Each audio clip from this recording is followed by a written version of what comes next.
দ্বিতীয় ক্যাম্পাসের নির্মাণ কাজ সেনাবাহিনীকে হস্তান্তর সহ ৩ দফা দাবিতে আবারও সচিবালয়ের সামনে জগন্নাথ বিশ্ববিদ্যালয়ের শিক্ষার্থীরা। ক্যাম্পাসে দিনভর অনশন ও কমপ্লিট শাটডাউন কর্মসূচির পর বিকেলে মিছিল নিয়ে সচিবালয়ের সামনে অবস্থান নেন তারা। তাদের ৩ দফা দাবির মধ্যে রয়েছে দ্বিতীয় ক্যাম্পাসের কাজ সেনাবাহিনীর কাছে হস্তান্তর, দ্রুত পুরান ঢাকার বাণী ভবন ও ডক্টর হাবিবুর রহমান হল নির্মাণ এবং আবাসনের ব্যবস্থা না হওয়া পর্যন্ত ৭০% শিক্ষার্থীর আবাসন ভাতা নিশ্চিত করা।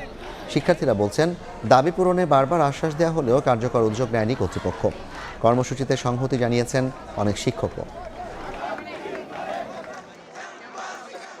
আমাদের যে যৌক্তিক দাবিগুলো মূলত তারা এই বিষয়ে কোনো কথা বলে নাই, সে বিষয়ে যদি কিছু বলে এই জন্য আমরা আসছি এখানে। ক্যাম্পাস থেকে আমরা কোনো সমাধান পাই নাই শেষ পর্যন্ত। আজকে আমরা সচিবালয় থেকে একটা চিঠি আসবে, আশ্বস্ত আসবে, সেই অপেক্ষায় ছিলাম, কিন্তু তাও আসে নাই। আমরা যতক্ষণ পর্যন্ত না আমাদের দাবি বাস্তবায়ন করা না হবে ততক্ষণ পর্যন্ত আমরা এখানে অবস্থান কর্মসূচি চালিয়ে যাব। এই মুহূর্তে সচিবালয়ের সামনে আছেন রিপোর্টার আল কাসির। সরাসরি যাচ্ছি তার কাছে। কাসির,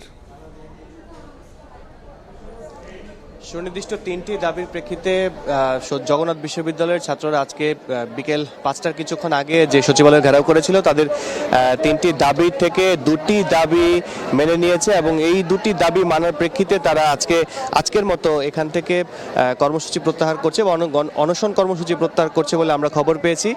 তাদের যেই 2টি দাবি ছিল, এই প্রথম দাবিটি হচ্ছে সেনাবাহিনীর কাছে দ্বিতীয় ক্যাম্পাসের কাজ হস্তান্তর করে চুক্তি করতে হবে এবং এই দাবিটি মন্ত্রণালয় থেকে মেনে নেওয়া হয়েছে, শিক্ষা মন্ত্রণালয় থেকে মেনে নেওয়া হয়েছে বলে আমরা খবর পেয়েছি। এবং দ্বিতীয় যেই দাবিটি, যে পুরান ঢাকার বাণী ভবন ও ডক্টর হাবিবুর রহমান হলের স্টিল ভেস্ট ভবনের কাজ দ্রুত শেষ করতে হবে, দ্রুত শুরু এবং শেষ করতে হবে, এই দাবিটিও শিক্ষা মন্ত্রণালয় থেকে মেনে নেওয়া হয়েছে বলে আমরা খবর পেয়েছি। এবং তৃতীয় যেই দাবিটি ছিল, যে যতদিন পর্যন্ত আবাসন ব্যবস্থা না করা হয় 70% শিক্ষার্থীকে আবাসন ভাতা দিতে হবে, এই দাবিটির ব্যাপারে এখন পর্যন্ত পরিষ্কার বা সুনির্দিষ্ট কোনো বক্তব্য আসেনি। তবে বলা হচ্ছে যে 15 তারিখে এই দাবিটির বিষয়ে আলাপ আলোচনা হতে পারে। তবে যদি এর মধ্যে আলাপ আলোচনা করে তৃতীয় দাবিটি মানা হয়, তাহলে শিক্ষার্থীরা তাদের সমস্ত কর্মসূচি থেকে ফিরে আসবেন। আর তা না হলে আগামীকাল সকাল 8টা থেকে 15 তারিখ পর্যন্ত, 15 তারিখের সমাধান হওয়ার আগ পর্যন্ত ক্যাম্পাস শাটডাউন থাকবে, অর্থাৎ